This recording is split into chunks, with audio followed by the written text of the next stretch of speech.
என் பெயர் ஜெயசூர்யா. நான் இளங்கலை தமிழ் முதலாம் ஆண்டு படிச்சுட்டு வரேன்.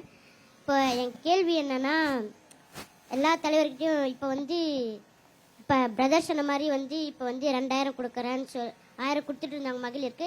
இப்போ எடப்பாடி என்ன சொல்கிறாரா, 2000 கொடுக்குறேன் நான் ஆட்சிக்கு வந்தேன் அப்படின்றாங்க. அதுவே இப்போ ஸ்டாலின் என்ன சொல்லுவார், நான் ஆட்சிக்கு வந்தால் இன்னும் 1000 ரூபாய் சேர்த்து கொடுப்பேன். இது மாதிரி மாற்றி மாற்றி காசு கொடுத்தா இது பண்ணுங்க. இது இன்டெரக்டாக காசு கொடுத்து ஓட்டு வாங்குற மாதிரி தான் எனக்கு தெரியுது.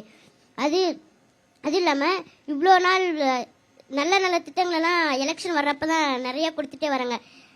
ஸ்டாலின் மட்டும் இல்லாமல் எந்த தலைவராக இருந்தாலும் சரி, எலெக்ஷன் கிட்ட வர தான் எந்த நல்ல திட்டங்களையும் கொண்டு வராங்க.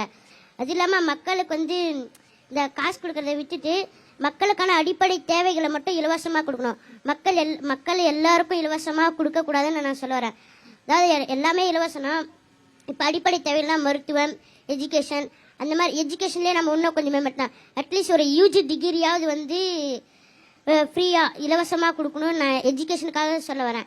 ஆனால் இவங்க அதை விட்டுட்டு மற்ற எல்லாத்துக்கும் ஃப்ரீயாக கொடுக்குறேன் அப்படின்னு சொல்கிறாங்க. இந்த கேள்வி யாருக்கிட்ட வைப்பீங்க நீங்கள்? உங்களுக்கு யார்கிட்ட வைக்கணும்னு ஆசை இருக்கு?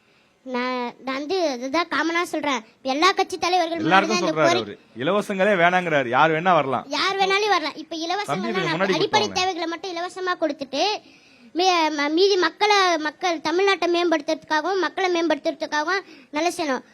இப்போ அதாவது உதாரணத்துக்கு ஃப்ரீ பஸ் விட்டாங்க, இதெல்லாம் செஞ்சது நான் தப்புன்னு சொல்ல வரல.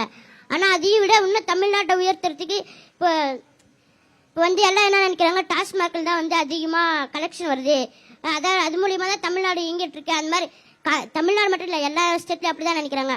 அதில் வர்ற வருமானம் தான் முக்கால்வாசி இருந்தாங்க.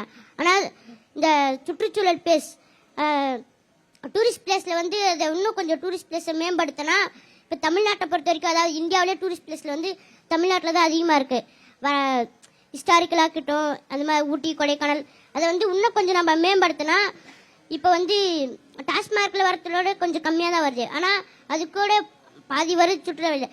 அதில் இன்னும் மேம்படுத்தினா நமக்கு கொஞ்சம் அதுக்கு ஈக்குவலாக வரும்னு என்னோட இது. எல்லாரும் ஒரு பெரிய கிளாப்ஸ் கொடுங்க முதல்ல, மீதி நான் அப்புறம் பேசுறேன்.